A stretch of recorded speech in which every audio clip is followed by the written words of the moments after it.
It's weird because they're tighter games, but they don't feel like they're tighter games. They've always felt to me like, I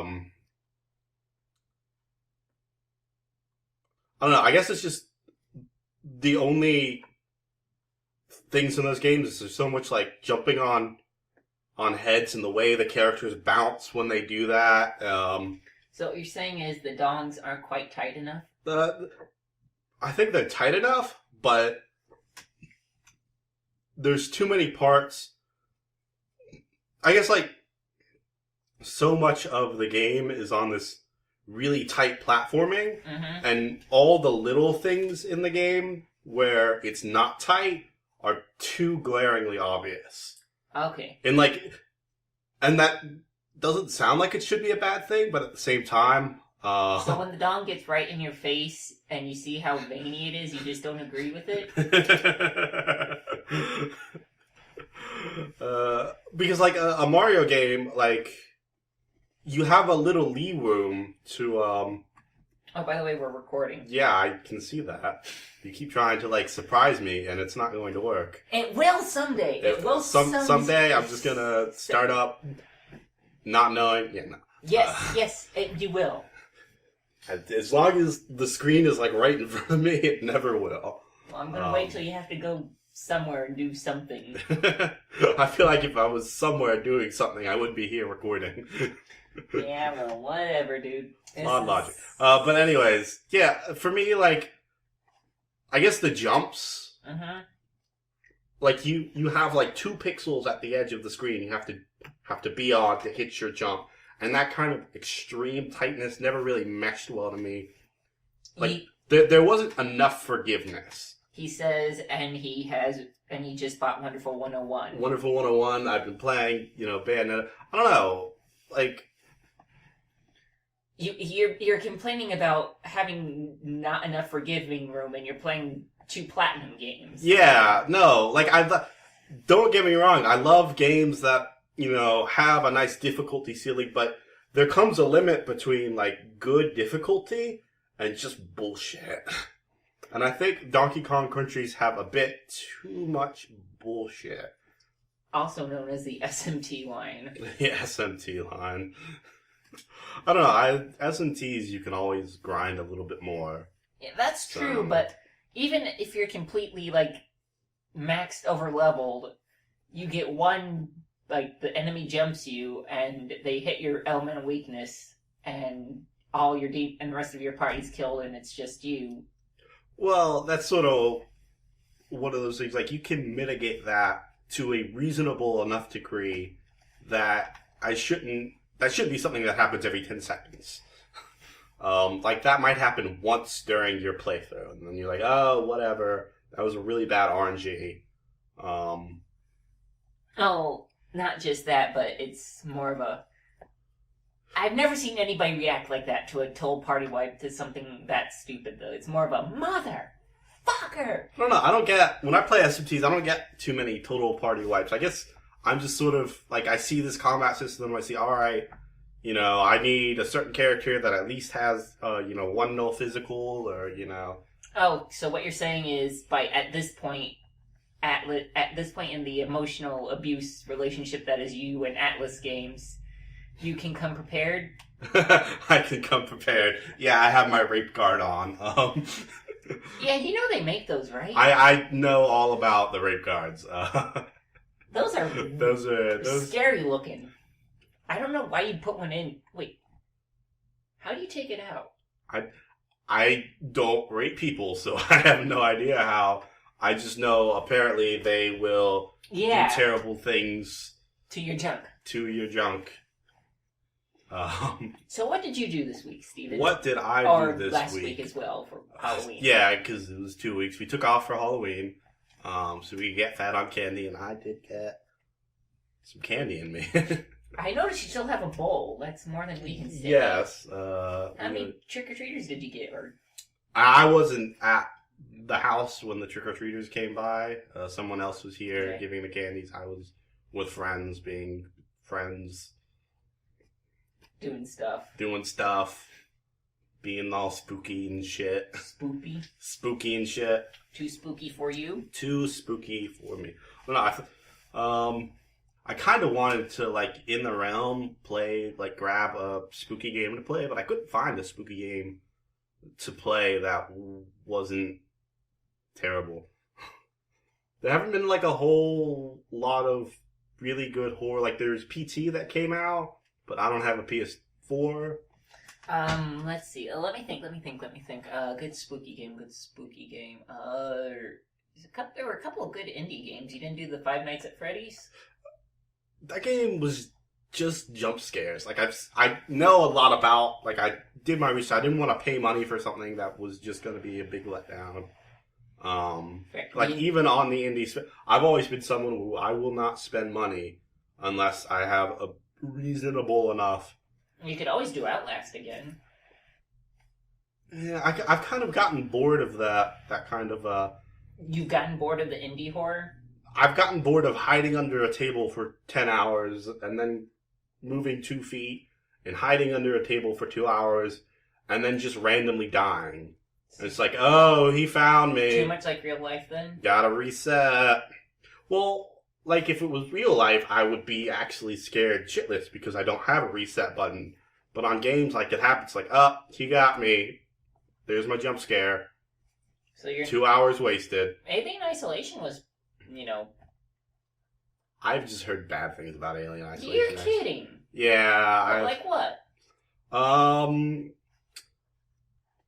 I've heard it be called a door opening simulator.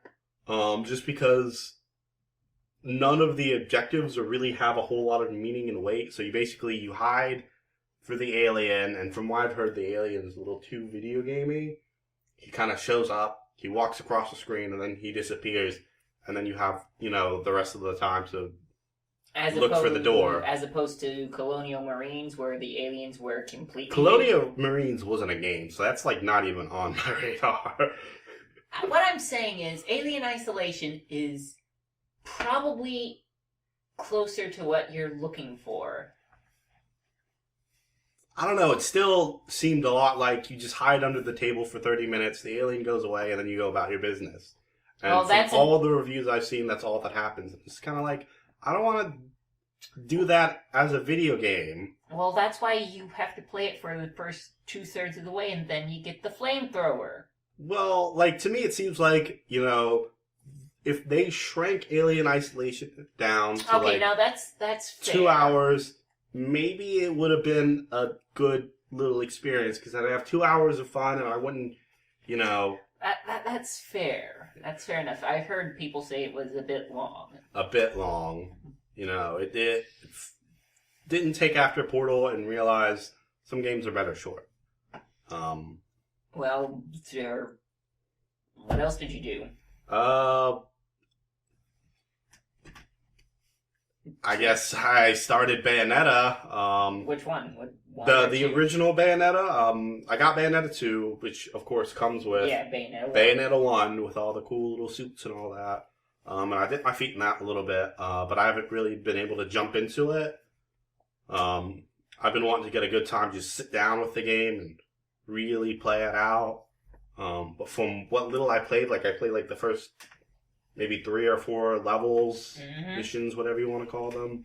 And it reminded me how bad I am at video games, because I'm really bad at combo systems, mainly. Because I have no rhythm. You have... What do you mean you have no rhythm? It's not like you're a white guy or... Oh. Oh, yeah, no, I am a white guy who has no rhythm. I can't dance. But, yeah, so a lot of the combos... I can memorize the button inputs, but it doesn't do me a damn because I can't get the timing perfect a lot of times. I will never be good at fighting games. I've accepted this. Cranky Kong says, get good. Get good. But still, it's fun for as is, even if you can't be the best player in the world, it's still fun. I can still mix the combos up enough. It's not like, oh, you didn't mash your 40-hit combo? Guess you should just quit life. You suck, sir. Because I can't do the combos. I just, for every 2 times I try them, the third I'm gonna fail it, and that's 2 out of 3 forgivable. Yeah, 2 out of 3. Yeah, 2 out of 3 ain't bad. Thanks, Meatloaf, for that little line there.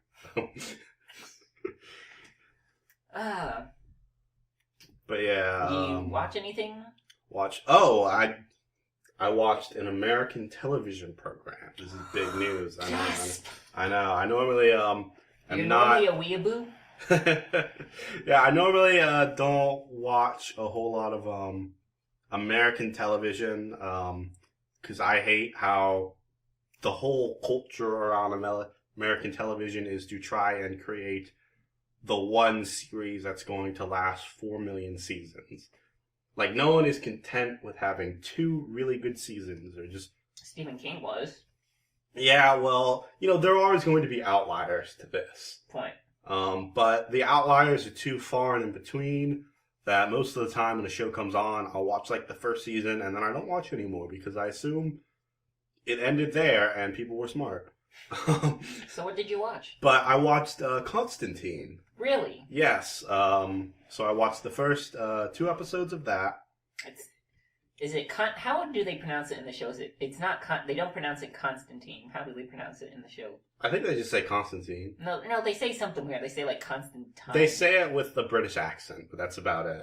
But is he British? I don't even. Yes, remember. he is British. Okay. That was a big thing in the comics because that's the reason I jumped on it.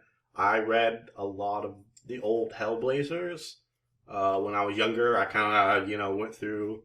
And I really love the character of Constantine.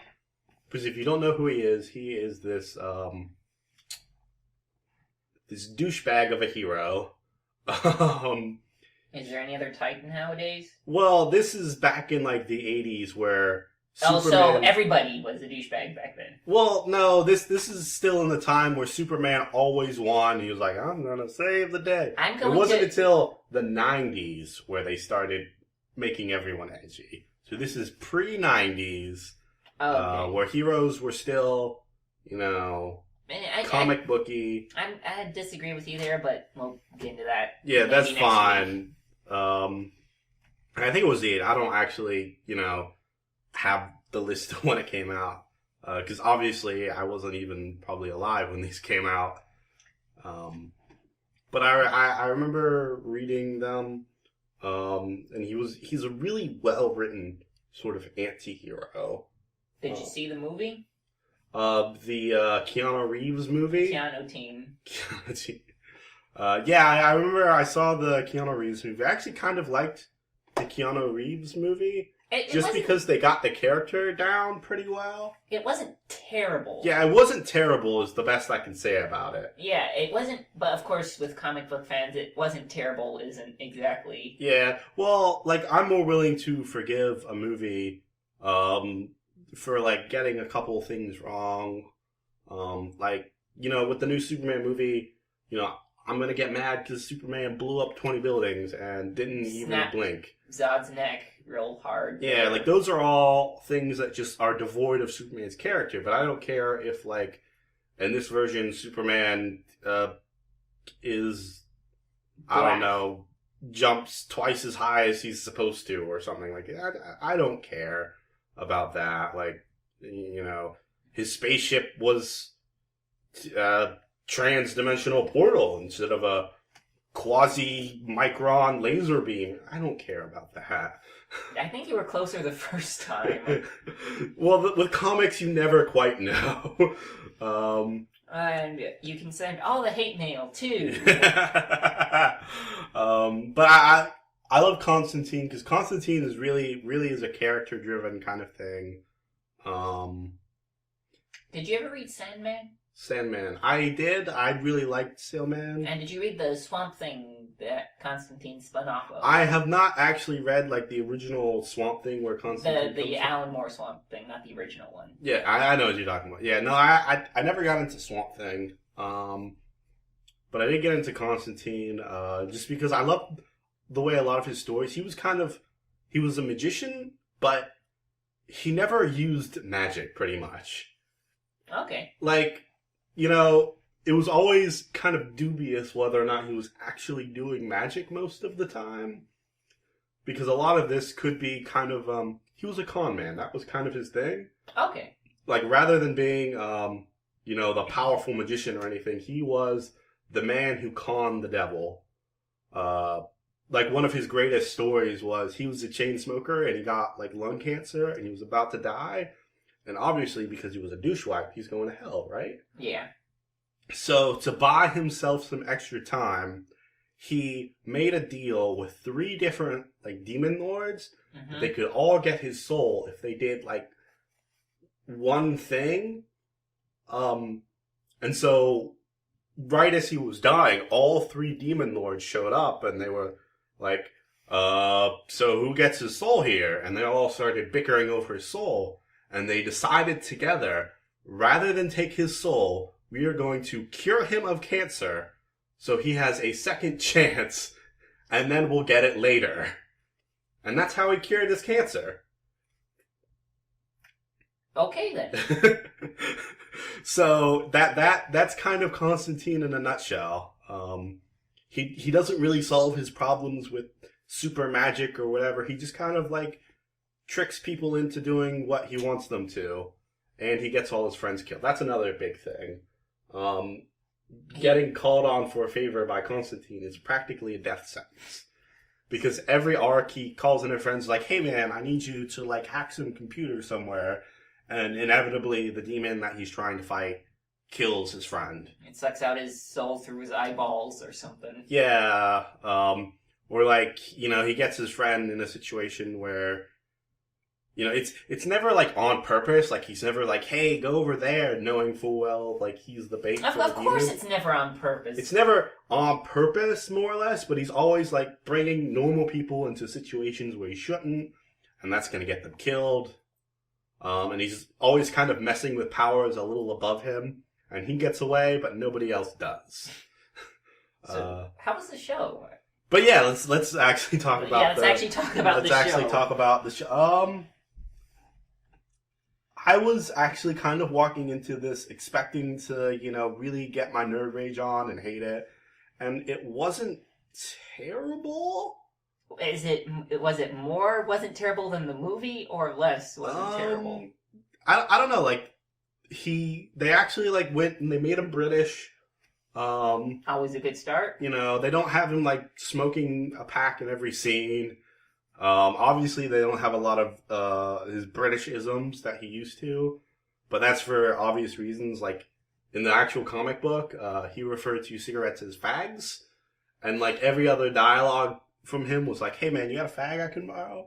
Clearly they can't do that in modern television.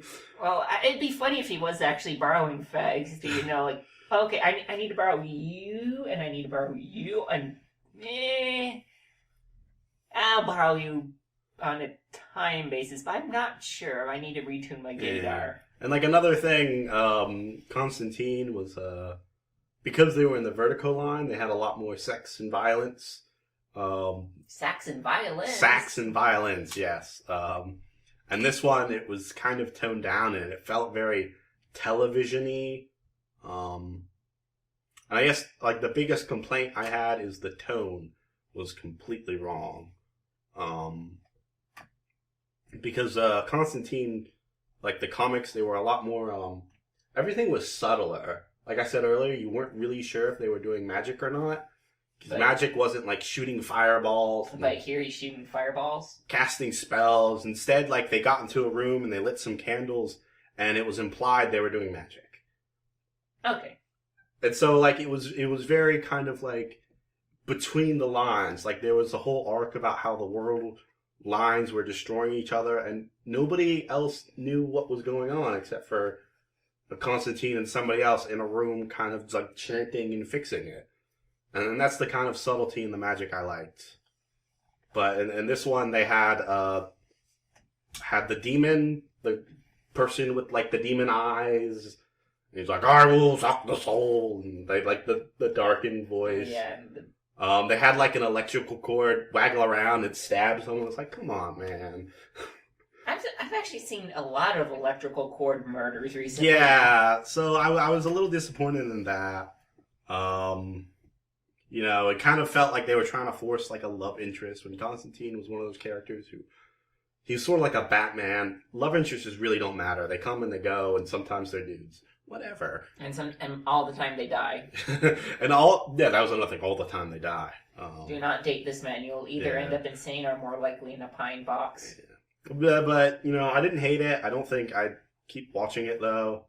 Okay. And from what I hear, like, I guess it didn't do well in the ratings because a lot of people are saying it's gonna be the next thing that gets cut, and there's only like 3 episodes out, which I feel like is a little premature. But and they still haven't cut Agents of S.H.I.E.L.D. yet. Yeah. But anyway, so that's. I watched an American television show and I didn't explode. God forbid. Maybe this time you'll be able to read books left from right. Left from right instead of right. Yeah, I read a lot of manga, just because they kind of work towards an ending. Except for, like, a handful of ones that I don't actually read. Bleach. Actually, Naruto just ended. I don't know. And they're making a sequel comic. They're making a sequel about kids. But I remember Naruto ended, and that was kind of like a big deal. But they're making a sequel. They're making... It doesn't count if you're ending and then you wait a week and then you announce you're making a sequel. Well, I believe, like, the guy who wrote Naruto isn't the one making it, and he's like saying, here, other person, make something with the kids. I don't really give a fuck. His last page was, like, literally had the One Piece logo on. He didn't care. You know, he put it to rest, and it feels weird because that was, for those of you who don't know, Naruto was sort of in this group called the Big Three, which was One Piece, Bleach, and Naruto. And the reason they were really called that is because there was a time when Shonen Jump was kind of failing a little bit. You know, Dragon Ball Z had ended and they didn't have a lot of good things going on. And then all of a sudden, these 3 series came out at the same time, and its sales skyrocketed again. And so they were considered to have saved Shonen Jump. So they were called the Big Three, and they were also really popular. But one of them's over, so it's sort of the end of an era, a little bit. And I can no longer make fun of it anymore. Sad day. Yeah, really sad. Let's see. But yeah, that's been what I've been up to. How about? Oh, well, let's pass the baton to me. Yep. Let's. Well, I'll start with Halloween week. I was actually helping out at a haunted house most of the week. Alright. So I didn't get to watch too much. I did watch The Taking of Deborah Logan on Netflix. Alright. Which is a found footage movie. Now, I cannot bitch about your preferences too much because I love found footage. I love it so much. I don't like the Blair Witch Project, actually. I don't like that. But pretty much any other found footage movie you put in front of me, I will actually watch and enjoy. Like, I think the only found footage films I've liked I liked the Blair Witch Project. You know, it wasn't the best, but it was decent, and it was novel, I guess, is another thing. Yeah. So, and then I liked Cloverfield, which was the monster movie that had... And that was found footage. And that was found footage. Like, it had one guy holding the camera, and there was a scene where he, like, gets eaten by the monster, and that was kind of cool. But those are, like, the only found footage things. And I think it's really overused, especially in horror tropes. Yeah. Well, this was a horror movie. I'm not sure if you've heard of it or any of the audience heard about it, but it's a movie where this woman is suffering from Alzheimer's disease. And there's this medical student who, in order to get her dissertation, is filming it, and they're paying the woman so they can help pay for the medicines. Right. And it starts out the first 20 minutes of it is actually really interesting because she does have Alzheimer's. So it's like, ooh, this is kind of not comfortable. Yeah. But then things start getting supernatural, and it gets kind of... It's not the best movie. The plot is kind of weird, and it doesn't make too much sense. That plot found footage tend to kind of do that a little bit. Like they try to like be edgy about how like we're gonna not tell you everything. Well, I mean but here's the thing: they tell us everything. They tell us the plot. They tell us like the supernatural whatevers, and it just doesn't make all that much sense. But there are a few good creepy moments, and there were a couple scenes in there. They're just kind of really creepy because the old lady she used to be a switchboard operator, and they hear this noise in the middle of the night. Like, what the hell is that? And they look for the woman, and she's not in her bed. So they're looking around for her. And it's like, wait. And the daughter is like, wait, that's her old switchboard noise. So they go up to the attic where the switchboard is, and she's sitting there butt naked. And she's pushing the switchboard, pushing this cord into this one number. Yeah. And pushing it. Pushing it. And then they get her to the hospital, and they do start running tests. Yeah. And she can't concentrate. When she does is she takes her fingernails and goes... She starts digging chunks out of her flesh. It's... But yeah, that was good. Yeah. And the next week, the week after, I got a GI virus. Oh, yes, you told me about this. It sounds very... Yes, this was very fun. Painful. Yes, and the night before I got it, I had a bunch of chili, so it was... Even more fun I'm so sorry. It was even more fun than normal. So I didn't really play too much console stuff. I played a lot of handheld stuff. A lot. You know what? Handheld stuff is a viable format. I played a lot of Tomodachi Life. Alright. I started to realize I'm slightly insane with it. Because, okay, here's some of the people I have on my island. I have the best friends. Alright. I have the cast of Sailor Moon. I have the Beatles. Alright. I have Machete. I have Waldo. Waldo. I mean, somebody's got to find Waldo. Yeah. Okay, so here's what's happening. John Lennon married Princess Daisy. It just gets better and better, folks. Let's see. Ringo married Mikado from Sailor Moon. Alright. But actually, I could see it.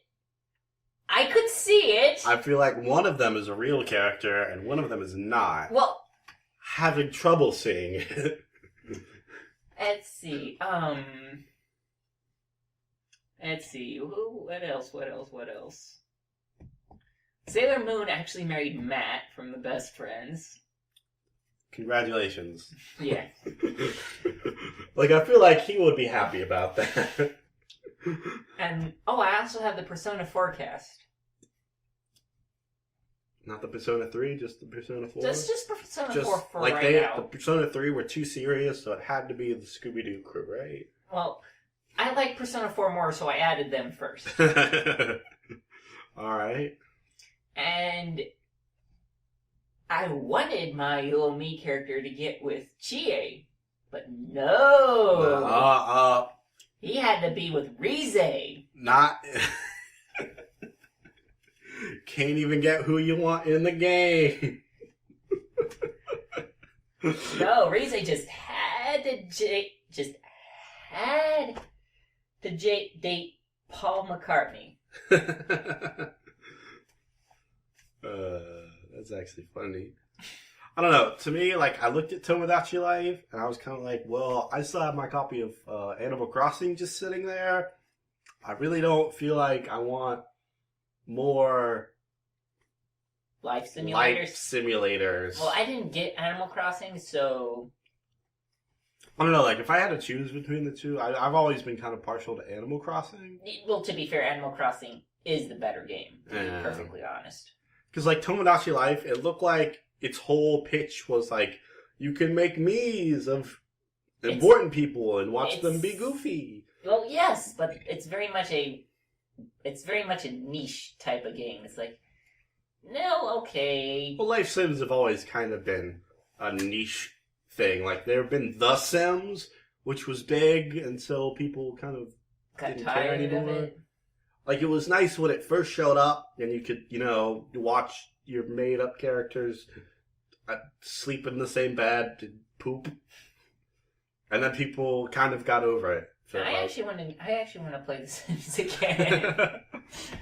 Now that you mention it. I don't know. Those kind of games are sort of one of those things, like, you want to do it for, like, 10 minutes, and then you get your fill, and then you move on. Yeah, like, to me, I would rather just, like, watch a Let's Play occasionally of it. Well, actually, watching the Let's Play just whets my appetite more. It's like, I want to do this for, like, 15 minutes, and then I'll be happy. Like, the only thing it ever does for me is, like, you know what? I wish they were doing that, but with Luigi instead of Mario, or something like that's... But I'd rather not spend the money for it. Yeah, fair enough. Like, I got a sort of life sim, Fantasy Life. I have never heard of that, honestly. But it's from Level 5 guys. If you don't know, they're also the guys between, like, the Professor Layton series. Oh, okay. Some other titles, like, they had the Guild games on the 3DS. Those were the downloadable.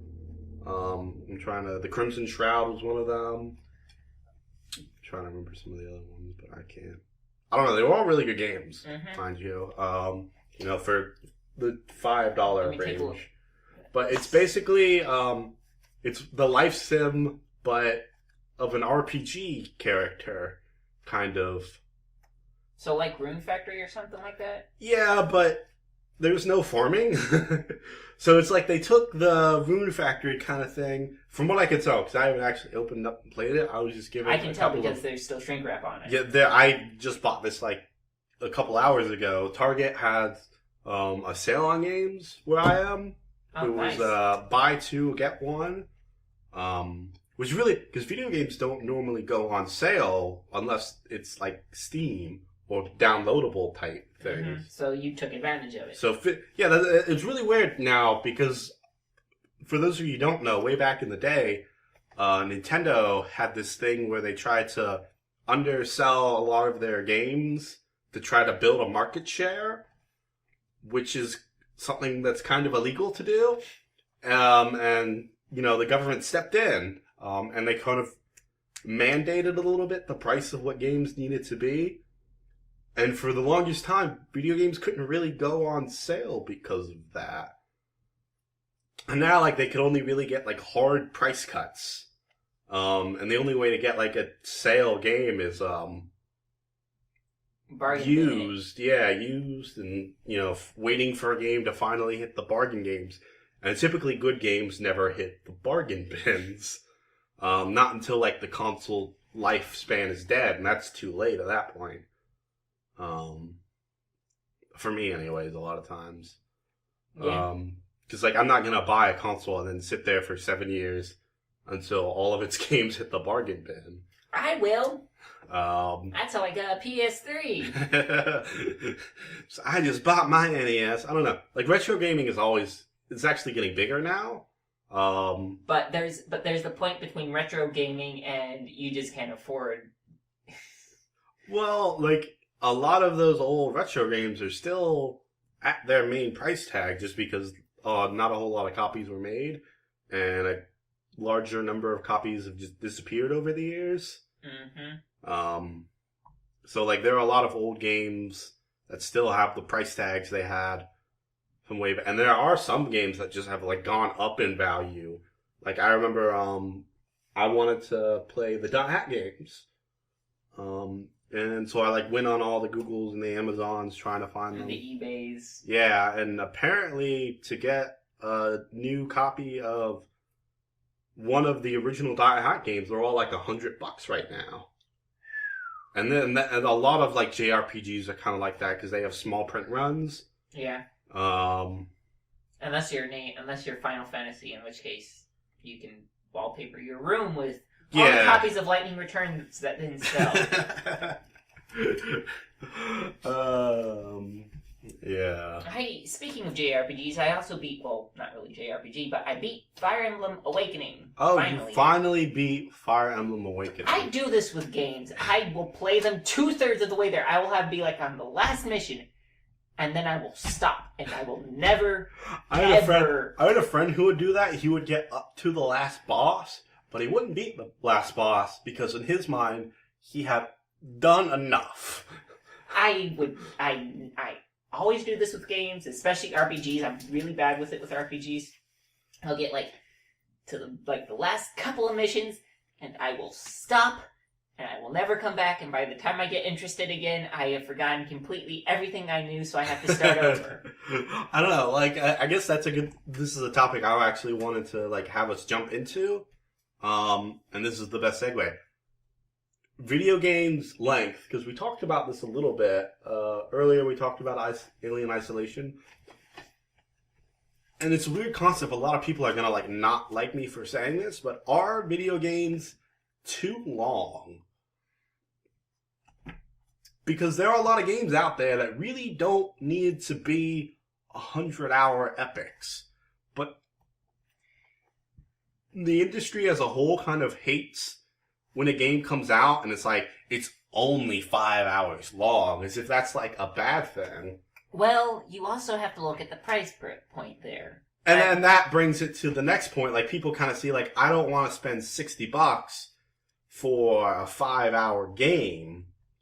Well, let's look at 2 examples recently. But then, I see so many people who have 100 games on their shelves, and they've beaten, 2 of them. But they're still making these same complaints, I want to spend $60 for a million-hour game, and they only put in 2 hours. Wouldn't it be better if the game was 2 hours, and then they could actually have time to beat it? Because I know a lot of people who are getting older now, they don't really have time to play 100 hours into one game without, that being the only game they play that year. Well, let's look at 2 examples. I've actually been kind of thinking about this myself. All right. 2 examples. I think a lot of people are starting to jump on this kind of weird dichotomy here. Well, let's look at 2 examples that I can think of that kind of embody this. All right. We've got the Metal Gear Solid Peace Walker. All right. And we've got the Super Smash Brothers for the 3DS. All right. Now. I say all right a lot. I've noticed that. But that's all right. That's all right. That's all right. Drop your shield. Anyway, now. The Metal Gear Solid Peace Walker, I really have a problem with the length of it and the fact that it's literally just a full-price game for what I feel is a glorified one-mission demo. But I know a lot of people... Are you talking about Ground Zero? Oh, yeah, Ground Zero. What am I saying? I was kind of wondering, it was Peace Walker? That was actually kind of one of the longer movies. Never mind. I can't even... I don't even know anymore. Ground Zeroes. That's fair. Ground Zeroes. Now, I know people have really disagreed with me. Yeah, I remember when that came out, people were like, don't buy this game. It's not $40 worth because it's 2 hours a game. And the people who argue against me argue about all the Easter eggs which are in Metal Gear Solid games, which you know. Yeah. Fair enough. Yeah, this has a lot of fillery kind of find the Easter egg stuff in it. And since it's just one mission, they can really layer them. They can really, you found this Easter egg. Did you find the Easter egg underneath it? And did you plug them both into this third Easter egg to get the fourth Easter egg? Yeah, because there's you got to get all the videotapes, and then once you get all the videotapes, you can listen to the script, and that tells you all the plot, and then your appetite's wet for Phantom Pain. Yeah. And it is wet for Phantom Pain. You got your dick wet for Phantom Pain? My dick is ready for Phantom Pain. That's another You can have a doggy! But, and then with the Super Smash Brothers for the 3DS, that's the other example, which is a game. It's a full game in and of itself. Yeah.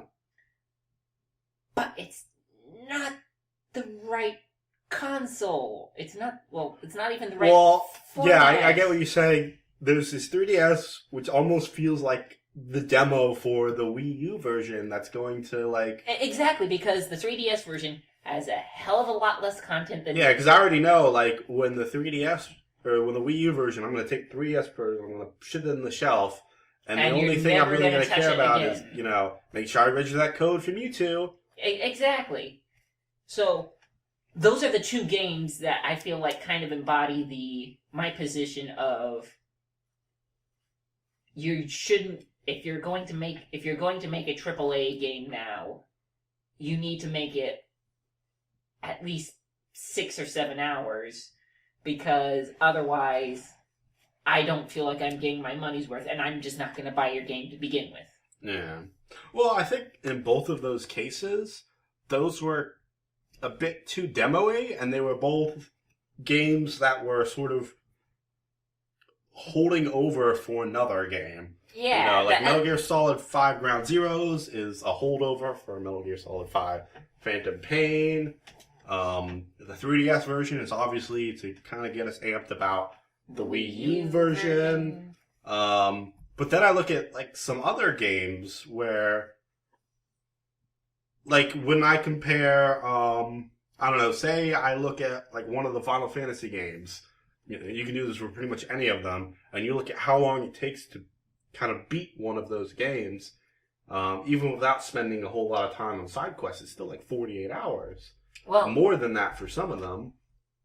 And then I look at a game like Portal, and the Portal's like a great example of a game that's really short and tight and focused. Well, that's the other thing too, besides getting into price point, how well you can tell your story. And like these are both games like Final Fantasy would not work without having its 48 hours of.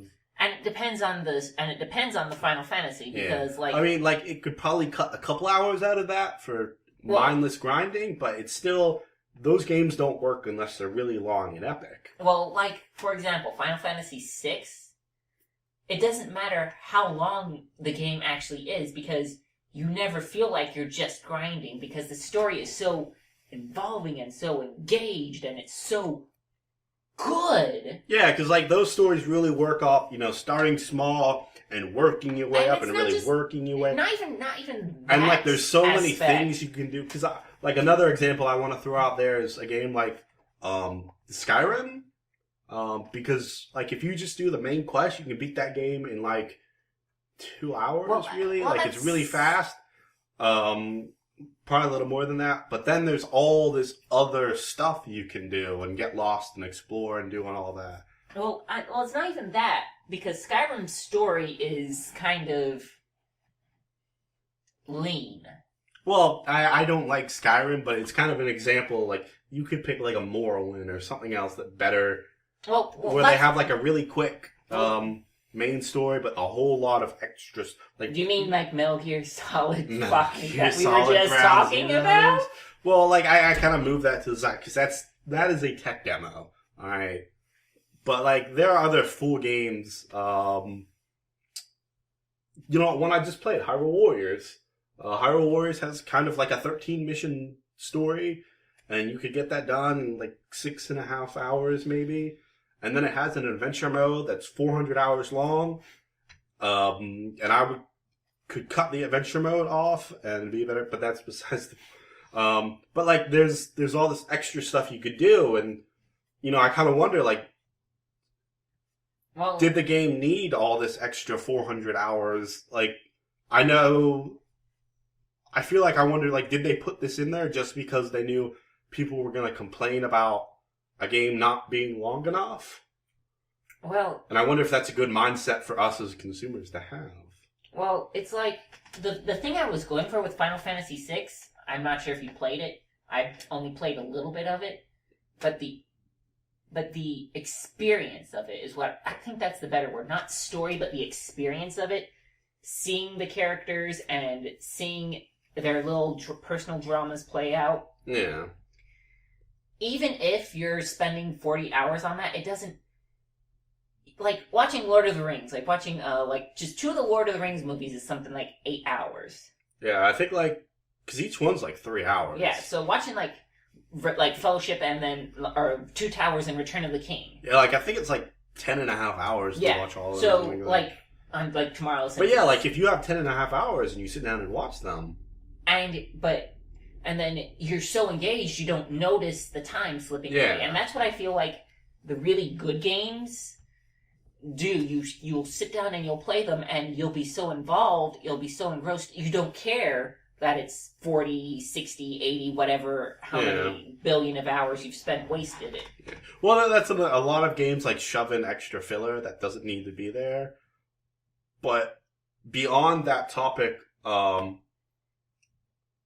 because, there's always going to be a market for games that are 100 hours long, that are these epic quests and everything's still tight, despite it being an hour, a billion hours long. But I think there's a growing market for games that don't last more than one session. You can especially see this with like a lot of indie titles that only I was gonna jump into like 2 or 3 hours. But one of the big differences between these is the price point. Yeah, I was gonna say, if you're going to do that though, if you're going to make a game only a couple hours, only like 2-4 hours long, you're going to need to drop that price point significantly if you want anybody to buy the game. Because, okay, I'm on a limited budget at the moment. I don't have a lot of expendable income for games. Yeah. So, when I buy a game, if I'm going to buy a new game, which I can do maybe one new console game, or 1 or 2 new console games per year, and maybe 3 or 4 handheld games, I need to stop. I need to look at what the game is. I need to see, is this going to be worth the investment? Is this going to make me happy for 3 months, for 4 months? And that's, like, I can completely understand that, because when I was a kid and I didn't have a wallet of my own where I could pull from to, like, budget out money, I only got like 2 or 3 games a year, and one was at Christmas, and one was at my birthday, and one was when my mom finally gave up with me begging, right? Yeah. And so I had to make sure these games I picked were the best games that year. But I also kind of, I think here's one of the points I really wanted to jump on. Do you think it's possible for them to make a game that's $60 but only lasts 4 hours?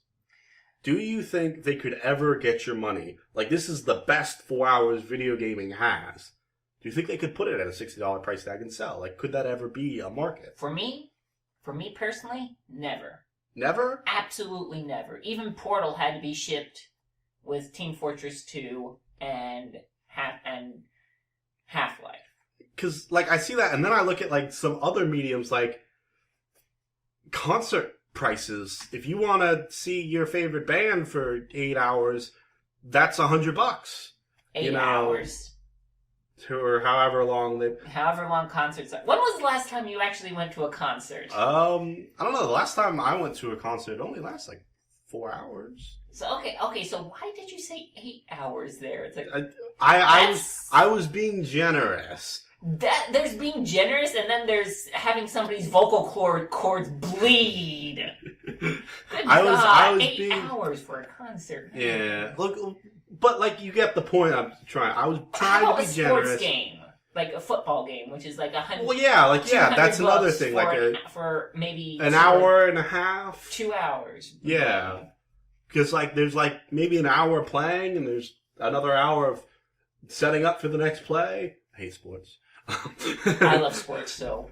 No, I don't actually hate sports. I just you don't watch it. I don't think they are entertaining enough to watch. Well, that's where we disagree, but that can be another topic. Yeah, because there are certain sports that I would definitely love to watch, like tennis games and all that, because those are engaging the whole way through.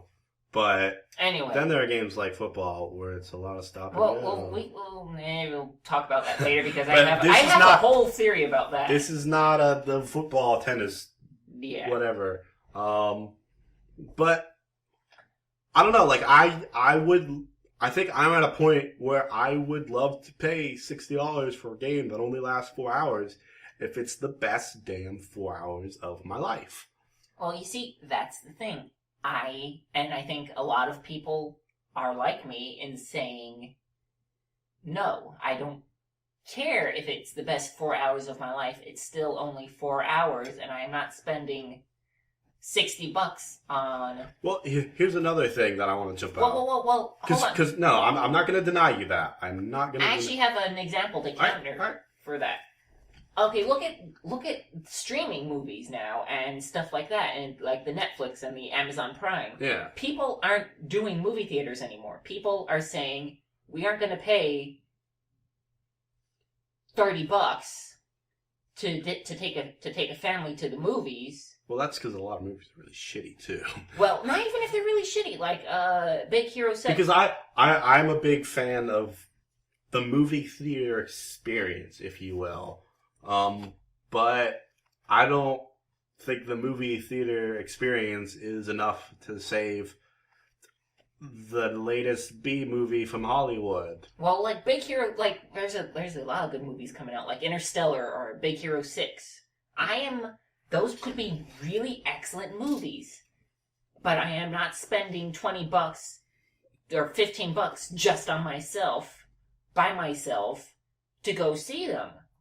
I am going to wait till they're on Netflix. Well, that's another thing. Amazon. Nobody really goes to see movies by themselves. That's kind of a... It's kind of a group experience. Yeah, yes, it's kind of a group thing. A lot of these things are kind of like, I'm also paying the extra money because I'm with friends and we're all having a good time. But the point is, if it's like $15 per person, I'm not going to do that. I'm going to make some popcorn at home, get some sodas, and we're going to watch the movie on Netflix. And that's what I feel. That's what I feel video gaming might be coming up to, especially with this digital distribution stuff. Yeah, which scares me to death, by the way. I hate digital. Like, I have Steam. I have a lot of Steam games, but I don't. Yeah, I am definitely one of those people who are like, I don't want physical product to go away. I will never want physical product to go away. Oh yeah. And one of the things that really scares me is streaming video. Well, you get streaming video game. Well, you get the point. You get what I'm saying. Yeah. That if you're going to charge $60 for a 4-hour game, you're definitely going to get the streaming video game syndrome, where it's going to be like $60 a month for as many $4 games as you could possibly want. Yeah. Well, another thing, like, and this is one of the reasons I like physical product, is that, you know, I could take that 4-hour experience and then I could put it on a shelf, and maybe a week later, a year later, 4 years later, I can pick it back up and have that 4-hour experience again. Like, that's one thing that a lot of these other mediums don't. You can't go back and rewatch a concert with your friends going, whoo! Because it only lasts those 4 hours and then it's over. You know, same with, you know, movie theater experiences. Yeah, I can see that. You know, video games will always, as long as, you know, you can re-download them off Steam or you can put them up on a shelf. And come back. You know, they are, you know, you could pass these on to your kids. You know, a lot of my games that I played when I was young on the NES were things my dad gave to me. Well, what was I gonna say? I can see that, and I can concede that point, but I just feel like the 4-hour games things. Maybe if you charge me $15, $15. And I think we are being a little rough because, like, I definitely think 4 hours is way too short. Like, yeah. Realistically, I'm thinking maybe 12 hours. Yeah. Well, because, like, one game I really love is Metal Gear Solid, and that's a 12-hour game. And if it was any shorter, it would have been enough. If it was any longer, it would have been too much. Oh, actually, that kind of brings me to Portal 2, which was, to me, way too long. Yeah, a lot of I don't think there were a whole lot of people who were like, this was too short. Like, it was either sort of dragging on a little bit. Because that's one of the things, the bigger you make it, the more it kind of shows that you're kind of doing the same thing over and over again. Well, it also depends on what you've got as well. Because I don't think anybody, Oh, actually, that's actually a really good example. Like the Call of Duty games or the Battlefield games. Yeah. The campaign is maybe... The campaign is short and dumb, and nobody really cares, but they buy $60 to play multiplayer forever and ever. Amen. Yeah, that's. I think that would actually... God, I hate to say it, but that actually might be a good compromise between what we're both asking for. Well, here's the next point, which I'm going to get into. Where are you on the video games art spectrum? Like, are you one of those people who are like, Gone Home is the greatest thing to happen to video games, or are you kind of in the camp of I'm not really sure we should get into that because I will... Well, here's kind of where I'm going to jump off to this. If you are one of those people who are like video games art and video games, it's kind of hard to make a 400-hour piece of art. Oh, okay. I see where you're going with that. So as an artistic value, a lot of times it's better to start cutting back and refining and making... Can I counter that? You may. Ico and Shadow of the Colossus. Alright. Because both of those are not long games, but longer. And the art, for lack of a better word, the art value of those is the direction, well, here's where... like, I was playing Shadow of Colossus a couple weeks ago, and I rode out into, like, the middle of, like, to the very top of a cliff. And I just got off the horse and I looked around and it took me like maybe, hour and a half to get there because I'm not good at that game. But it took me like an hour and a half to get there. From starting at the game. Yeah, the little starting castle thing. And seeing the cliff and going there. Yeah. And that was worth it. Or Journey, for example. Just take you an hour and a half to get... Well, Journey's really only a 6-hour game at best. Well, at best, if you have everything you need, but if you're only playing it for 6 hours, you're missing the point. Actually, I don't know, because I played the game and I had a fantastic time, and the point was like I found the buddy, and me and the buddy, we worked together, and 6 hours later we were done with it. Well, it's like there's almost two different types of art games. There are the short experience games, almost like you're walking through a hallway. Yeah, like the Gone Homes, which are, there are other titles. That's kind of the big one that always people kind of champion a little bit. I'll talk about Gone Home in a moment because I've got my own issues with that. But and then you've got the longer set piece games, I guess you could call them, where they're... Well, because I actually have a really awkward feeling about our video games art. And to me, the big answer to a lot of that, and people are going to be mad at me about this, I want to say video games are to art the same way like architecture is to art. Most of architecture is functional. A bridge is made to cross, but occasionally, like, there's the Golden Gate Bridge, and that's or the Guggenheim or something like that. like the Tower of Pisa is clearly... I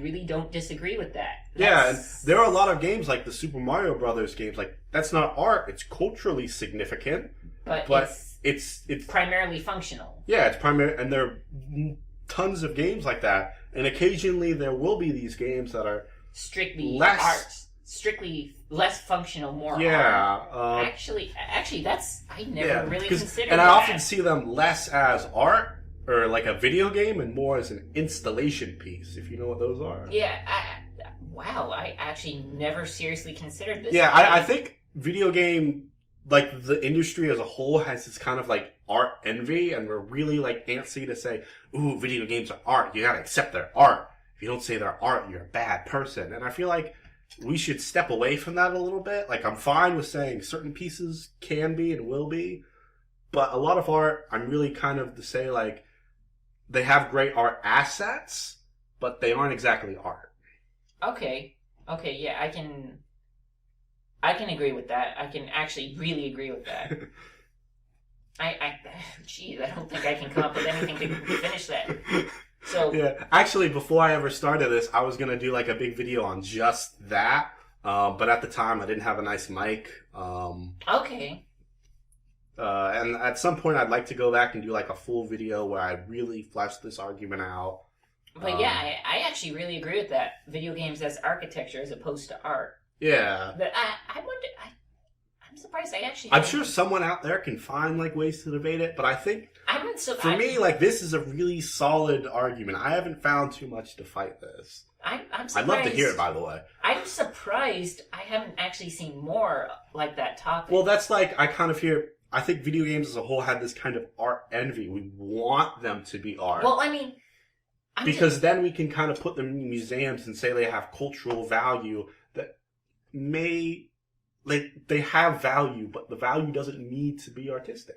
Okay, but like I said, I'm just surprised I haven't heard this argument before with all the time I spend looking at it. No. Like, I sort of made up this argument on my own because nobody has it.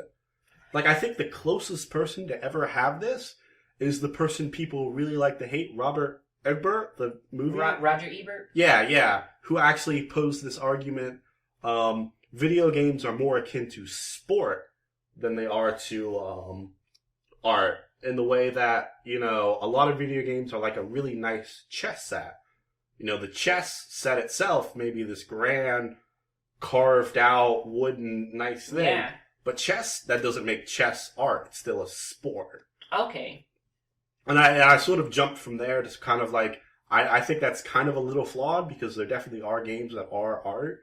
And I think it's more akin to architecture. Okay. Where they have a lot more functional aspects to them. Sport aspects, if you will. You know, because Call of Duty is not art, it's sport. Mm-hmm. And I could see how it gets there, but I think it's better to kind of relate them to architecture, whereas I'm actually gonna have to sometimes. I'm actually gonna have to share this with some of my sometimes, friends. and there's a nice gray area there. Yeah. I'll just add one more thing to this. Go, please. About the Gone Home thing. Now, he's been wanting to say this. Yeah, I've seen it on his face. He's been trying to jump in here. I've been wanting to say this. I do not like Gone Home. All right. I do not like it. I don't like it either, so... No, I don't like it for a specific reason. All right. Now, I'm going to spoil Gone Home for everybody who... For the... Spoiler alert. Go home. Yeah. I think I broke him. They've all gone home. Okay, yes. As soon as you... I'm not even going to say... As soon as you come back... Okay, I'm just going to pause for a minute. Yeah, couple seconds. Spoiler warning. Give me a second while they laugh. All right, go ahead. Okay, so in Gone Home, the plot is the fact that your parents, it's actually no supernatural elements or whatever. It's your parents have left, and your little sister, it's your little sister. I know it's a sister. I don't know if it's little or big. It's your little sister has run off with another woman was supposed to be in the army, and they took some stuff. The sister was gay. That's the big secret. Yeah, that's the big secret. But here's the thing, though. It's not the fact that the sister is gay. It's nothing with that. Well, whatever. You know. Yeah. Whatever. It's the fact that she's 16. All right. She is 16, and she's running off with a 19-year-old. Now, in Oregon, where the game is set, you know what that is? I feel like that's something... That's illegal. With an R? No, it starts with an S. It starts with an S, and then it goes... And then it gets to the R. Statutory rape is the word. Yes, that's the words we're looking for. So, it's illegal. She actually reached the federal crime limit of stuff you can steal before you go to federal court. Yeah. And I think to myself, okay, now if this had been a guy, this would be absolutely horrifying. Yeah. So that's my problem with Gone Home, is the fact that people who are rushing to defend it aren't looking at the fact that this is really creepy. And the fact that her girlfriend is deserting the army as well. So it's like, oh, you're a deserter and you didn't. Yeah. So that's my problem with it, and I won't say anymore. I've said my piece. Yeah.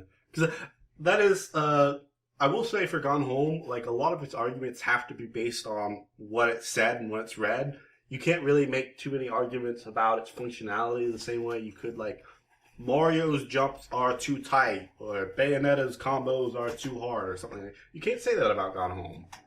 No, you can't. So you can only really judge it on more of a critical level. And that's kind of one of the reasons where I'm sort of like, I definitely jump into one of those, like, is this still a game, kind of? Well, I won't say... Because I think if there's ever a thing where I can't say, like, the functionality is good or bad, maybe it's not a game in the first place. Because I need to be able to say something about the gameplay for it to be a game. Well, that's why I don't like Gone Home. I cannot talk about it anymore without really getting intense. Let's put it that way. All right, that's fair. All right, but that's fine. Gone Home's not really a game I want to talk about because it's really not as big a deal as people make it. Yeah, I can agree with that. I can totally agree with that. Oh, gosh. I had something I wanted to say before you started this, but I completely forgot. My bad. Well, let's see, actually. Oh, wait, I was going to finish up with my week. Oh, he never finished. I guess the week's still going then. I guess so. Yeah. That's because you play too many long games, man. Oh, yeah, okay. I beat Fire Emblem Awakening. That, I remember I remember we talked about that. We jumped into that, and then I somehow brought it to really long games. And Because, yeah, you said, like, you had a problem finishing games, and that's where... Yeah, and that's where the whole we have 45 a problem minutes... finishing discussing is apparently. 45 minutes of discussion time. But no, let's turn it back. Fire Emblem. So okay, beat the game. What'd you think? I enjoyed it. All right. And we finished that in a minute. No, I've actually sort of been waiting for you to get done with Fire Emblem because I actually don't. I like it, not as much as other Fire Emblems.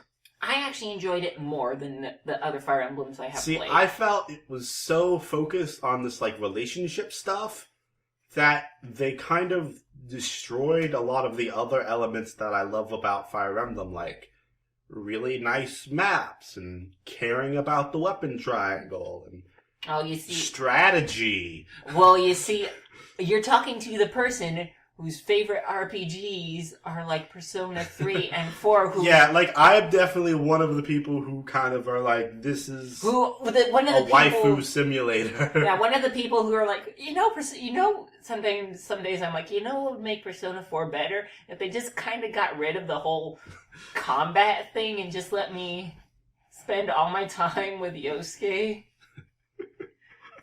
I don't know, that brings me to another topic, but we'll save it for next week, about the split between gameplay and story and how there are a lot of games where people kind of do want to cut out the gameplay and care about the story. But for Fire Emblem, definitely, I felt my favorite Fire Emblem games, I like the original for the Game Boy. I was not a big fan of Sacred Stones, but well, let's be clear. We're talking about the original American. American, yes. Let's be fair. Let's be perfectly fair. I actually kind of like Sacred Stone a bit more than the original. I think my problem with Sacred Stone is had this big glaring spot where you could grind up all your characters. Oh, I'm a grinder, so yeah, I'm not a grinder.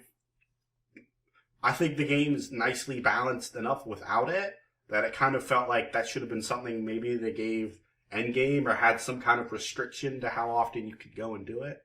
Well, yeah, that's true. Something to put a damper on the grinding a little bit, because you could beat the whole game without ever touching there fairly easily.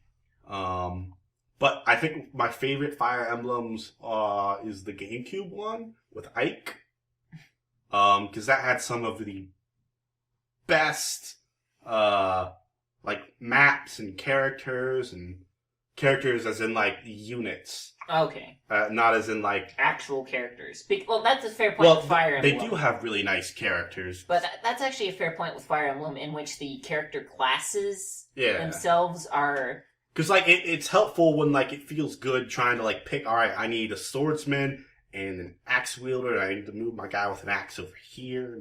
Whereas in Fire Emblem Awakening, I was like, all right, I don't need any of these characters. Main character, avatar, pair, go.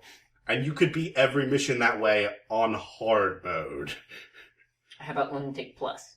After you grind a little bit, yes. And that game was also one where it was a little too easy to grind, I think. Oh, let's see. I don't like grinding at Fire. I really kind of like... It doesn't sound like you like grinding too much in general. In general, grinding is kind of a waste of time. There are... I like grinding in games where, like, if you have, like, where it kind of allows players to create their own difficulty settings. For instance, like, take Dark Souls. Mm-hmm. This is a great example. You don't have to sit there at one area grinding out units. You could just go all the way through. Yeah, and beat it at level 10 if you're really good. And that's not even something that's like, you have to be, pro hardcore super hacker. If you know how to dodge all the moves, you'll never get hit. Okay, fair enough. And so grinding is like a nice crutch. I like when grinding's just a nice crutch and not something that's... required. Yeah. Well, you see, I kind of like grinding almost... Oh, it's almost zen to me, grinding. Zen. Yeah, for me, grinding is like, I just need that one more level. I never feel that way. I'm just like, I would love to move on with the story, but the boss requires me to grind 5 more levels I just to find survive his one-hit bullshit. I find it zen. It's just like, oh, mash, mash, mash, mash, mash. Oh, mash, mash, mash, mash, mash. Especially in, like, JRPGs where, like, one battle can take 5 minutes. Yeah.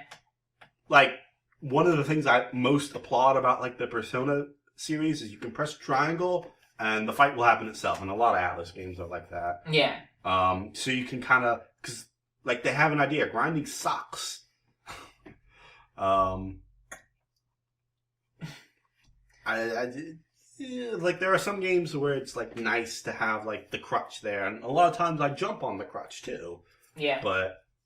Okay, I see what you're A lot doing. of games really kind of shouldn't be like, alright, you need at least 400 HP to even be in this map. Like, that's kind of a little awkward. Or at least if they aren't set up so that, like, playing the game normally at a normal rate, you fight what you see in the map, and yeah, that you should level naturally keep up with your levels and your stats and all that. Okay. I actually did do some Dark Souls. I'll get into that after I finish my week. But I did, I found something online that I didn't actually think I would like at first, but I ended up really, really loving it. Dragon Dildos? I had to make the joke. No. Being Puppy Cat. Have you heard of it? I have heard of Puppy Cat. Being Puppy Cat. That's Cartoon Hangover, right? Yeah, it is. I remember, I liked their other show. I can't remember the name of it. But I liked it. They had another show, that was sort of a little bit more Adventure Time-y. Well, you see, I hate Adventure Time. Right. I absolutely loathe that show. I don't know what it is about I do know what it is. It's the art style. Alright. The art style of Adventure Time just makes me so angry. I just want to take Finn and I want to take his neck and I want to rip it and I You know what? That is perfectly fair, because I've seen a lot of things where the art style just turns me away. Just like I've had a lot of things where the art style is the only thing that keeps me going. So. Yeah, fair enough. So, yeah. That's opinions. You have them. I actually like Adventure Time's art style because it's not the same Scooby-Doo, Hanna-Barbera stuff that was prevalent for 4 billion years. There's just something about the art style with Adventure Time that some of the stories, I'll read the summary and like the Ice King and all that stuff about him. I'll read the summary and I'll think, wow, that would be really good if I could actually sit down and watch it without getting physically sick. Well, I think like one of my big problems with Adventure Time, because I have mixed feelings. Like, I think it's a good show. But it kind of like treads this awkward road between like being really fan servicey and having its own little fan fiction behind the scenes stuff, and kind of missing the point of its own ridiculousness, because like it'll always sort of, there's so many times where like it'll be, how do we solve this puzzle? Friendship? No, swords. And then they just beat someone up, and that's the joke. And those are kind of funny. And then there are a lot of times where like everything stops because Finn really likes Princess Bubblegum, and we gotta talk about romance. And the whole episode is like him just sitting there in the corner. I'm really sad, guys. Kissing girls. And like where like what is this show trying to be? I think it's tonally conflicting. Fair enough. I just don't like the art style. Yeah, no, you're fine. Like, and I heard about Being Puppy Cat a couple months ago, and it's like, oh, one of the animators. I really can't remember what the other show, Cartoon Hangover, does. I don't know. And the screenshots I saw, Bravest Warriors, that's what it is. Bravest Warriors. The screenshots I saw of Being Puppy Cat didn't help. So a couple, I don't know, like the most recent episode was released a couple weeks ago or something. I don't know when.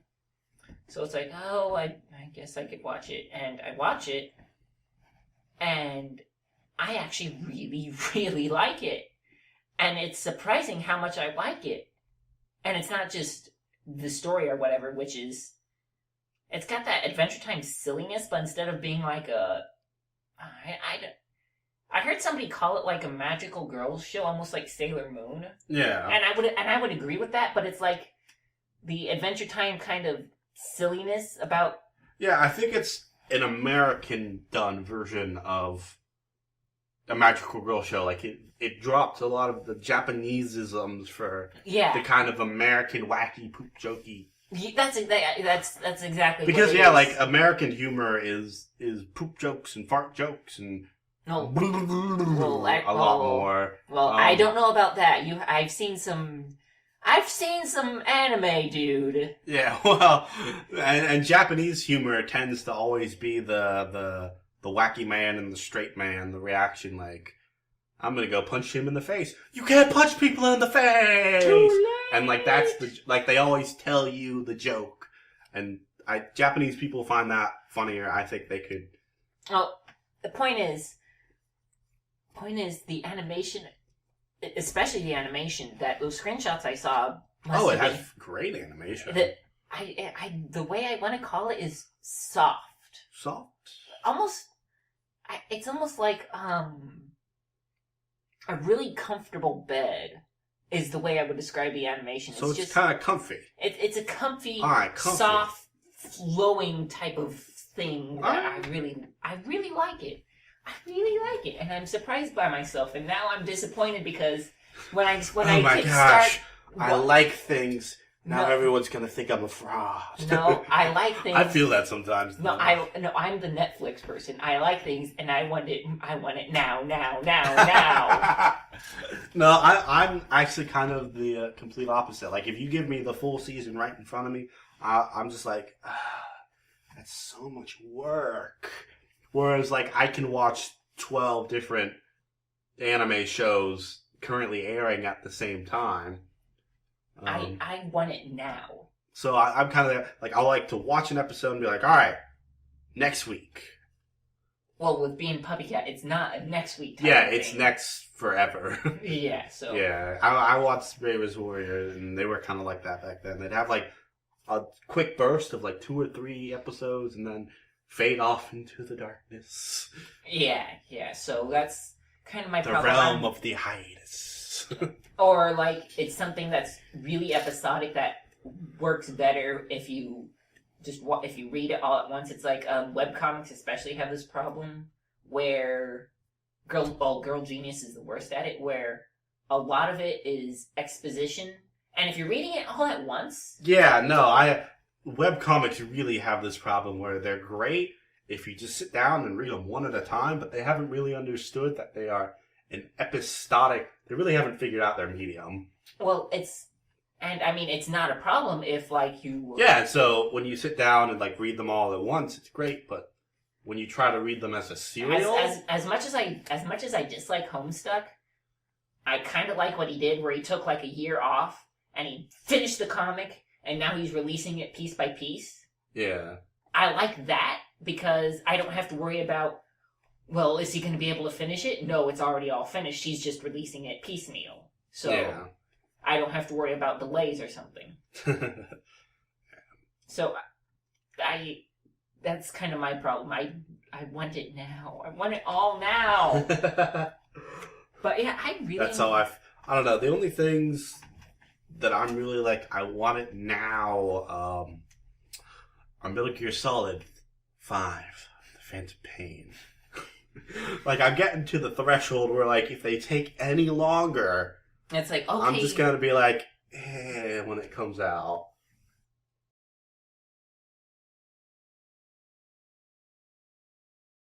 Okay, so we kind of got a little audio issue there. We had a slight audio issue. But that's fine, because we probably need to wrap it up anyways. Probably soon. Soonish. So, soonish. I guess we're going to jump into the final segment. What are you going to do? Well, there's one more segment. What? Oh, that's a lot of segments. Yes, it is. But you know what? I try to keep it concise. Try to keep it. All right. Well, go ahead. We don't want to cut off. What I did in Dark Souls 2 this week. Not a hell of a lot. Oh, yeah. No. We gotta have this segment in here. Not a hell of a lot. Did you beat the second boss? Not yet. Not a hell of a lot, like I said. However, he's never gonna get good. I can throw a shoe at you, you know. At any rate, I could beat Dark Souls, so. Checkmate. PvP'd a bit. Oh, for the first time, Did you PvP in the gargoyle area? No, it was random. I was invaded a couple times. What map is this? This is the Hades Tower Flame place. Alright. Hades Tower Flame, whatever. Yeah, I know what you're talking about. Okay, yeah. So I was invaded a couple times. And I got my ass fucking handed to me. Okay, so the first time I get invaded, I'm like, oh goody, I'm gonna get invaded. It's gonna be so much fun. This is a great bow with the boom. Yeah. Evasions, especially in those early areas, tend to be a lot more of a twinking experience. It was humbling. I was humbled. Humbled? Were you humbled enough to buy the latest Humble Bundle? I was not humbled enough to buy the latest Humble Bundle. I know, that clearly you need to get Rex one. So. Yeah. Nah. I don't know. Humble Bundle hasn't really had anything that's really been... Oh, you mean like the free Metro 2333 they had? Yeah, I saw about that. We can actually segue quite easily into that.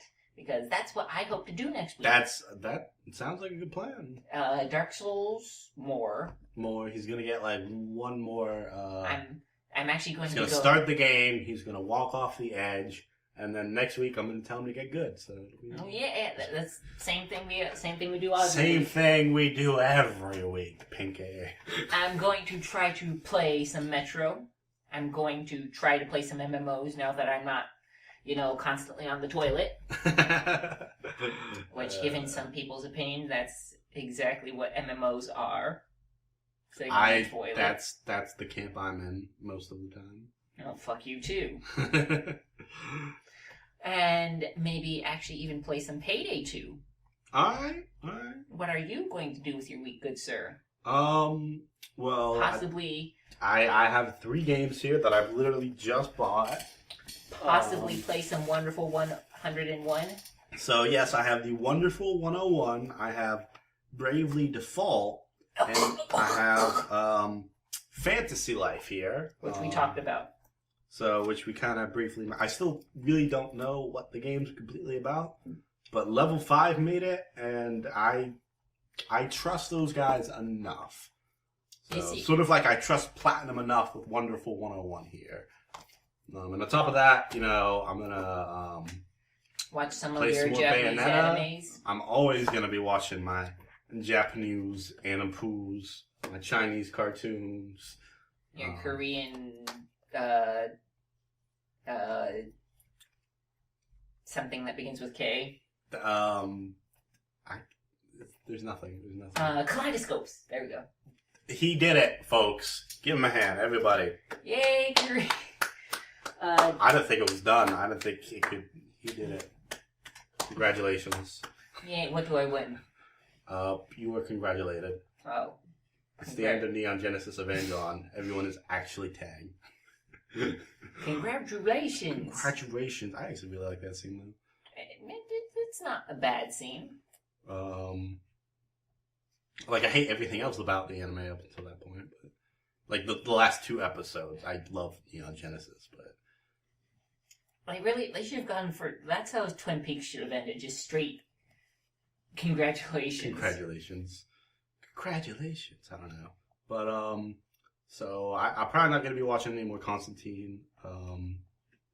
It wasn't good enough to jump me back into American television, because I feel like, despite all the things like kind of said nice, it does feel like they're trying to make it a serial, and I would have liked something a bit more fixed. That's pretty much it for me. One day, I'm gonna get done with Hyrule Warriors, the review. So I've rewritten that script. As soon as I finish Dark Souls 2. I've rewritten the script, my problem was, I'm trying to make a new system for review. A new, scoring system, if you will. Just because Based on your architecture? No, sort of, but no. My problem is reviews for commercially kind of reviews. You're either doing this broad critique, your 200-page dissertation. You're either giving it a 0 out of 10 score, or you're either doing the buy it, rent it, sell it. And I feel like all 3 of those have good parts about them, but all 3 of those have bad parts about them. And so I was going to make a new-ish system that sort of better combines the 3. It has its own weaknesses. And I was actually going to put up a couple videos explaining, why I would think about even doing this at all. But yeah, I've kind of written the script so that I don't have to give it a score.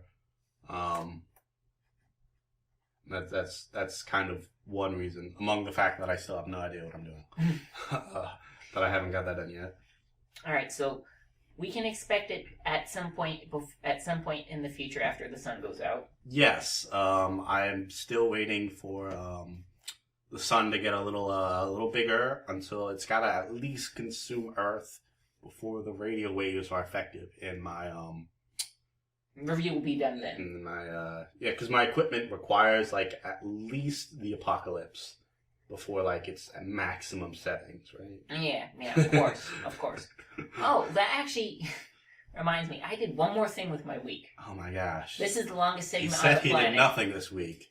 Apparently, did everything. Well, in between. That's gonna be this segment. One more thing. In between bouts of diarrhea, I was given Risk of Rain. I played Risk of Rain. Why you gotta bring something up? Oh. Yeah, I was just gonna say I dabbled in an indie game a little bit. I played Risk of Rain, and that reminded me why I hated roguelikes. So, I kind of got the feel it's one of those roguelikes that's a little too hard, because I can get through the first maybe 1-2 stages before the entire game becomes a runaway from the enemy, because everything kills you one hit. Even if you grinded, even if you did everything right. Well... And because it's such an RNG, you have to find just the right setup of items, and that's, you have to play the game 40 times to get it, and hope you never see the one boss that makes everything null and void. Looking at you, Magma Worm. I hate the Magma Worm. He's the one boss I can't deal. Yeah, that's exactly the feeling I get. Mainly I cheese it. I stand on a platform away from all the bad guys on the same level and just shoot, and it's I feel bad, but... it feels really bad when, I play the first mission, I look at what items I got, and I decide, do I keep going, or do I just reset? And any game that does that probably has some flaws. Some. Either that or we're just really bad At video games. It's true. We are really bad at video games, by the way. I make no exceptions for the fact that I am not MLG Pro, except when I am MLG Pro on Pokemon single player. I beat the Elite Four. Your mother must be so proud. She's super proud. She doesn't buy me video games anymore. That reminds me, did you see like any of the StarCraft finals? No. StarCraft kind of like fell off the map a little bit. I actually watched the StarCraft. Because I never even got Heart of the Swarm, just because like it's one of those things that's been in my back corner, but I guess StarCraft hasn't engaged me enough to be like, hey, go grab StarCraft. Well, I watched the finals. And I was like, oh, I just see the YouTube advertisement. It's like, oh, I wonder if I'll see any America. Oh, well, nope, Korean. Why would you expect any different, honestly? I don't know. I asked myself that after I turned it on. It's like, well, what did you expect to see? A white guy? Like, if I turned that on and it wasn't just all Koreans, I would be a little disappointed. I'd be like, Korea, you're slacking here. You're slacking. And I can't believe I watched the final of it. And to sum it up, it all came down to Zergrush Kiki. That's all it came down to, is Zergrush. You know what? For StarCraft, that's fine. Like, StarCraft is one thing I'll forgive for ending in a Zerg rush, because, god damn it, they made the Zerg in the first place. Except they didn't, and it was Games Workshop first.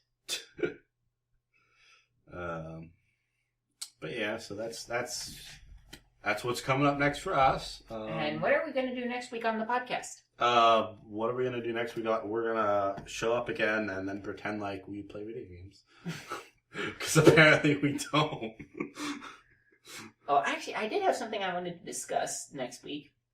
And that would be not video games. Not video games. Not video games. Not video games. Which we don't play. I know, right? Like, that's the perfect place to bring it up. Yeah. On a video game podcast where we don't play video games. Tabletop games. What game, actually? Actually, I am getting ready to both play in a World of Darkness game. Alright. And run a World of Darkness game. In addition to being entertained by a friend's Rogue Trader game, which just completely went off the rails. I once played the Dungeons & Dragons MMO. Wasn't very good. And I am in a That's my tabletop experience. And I am in a Dungeons & Dragons game, so I will talk about that for an hour and a half. An hour, 3 hours, 4 hours. Yeah, whatever. No, it's fun. I actually really like that stuff. I wish I had more friends who I could sit down and play. Because I couldn't really play it like over the internet. I'd have to be like having the dice on the table. And well, I will explain. There's a tactileness to it I like. I will talk about that next week. So, but yeah, next week, tabletop RPGs, games that we didn't play, anime that you watched. Anime that I watched. We're never going to talk about the anime I watched. I'm just going to say I watch it and never talk about it. Is it that shameful? Yes, it is all... I actually just stare at a pair of Japanese underwear, and that's anime.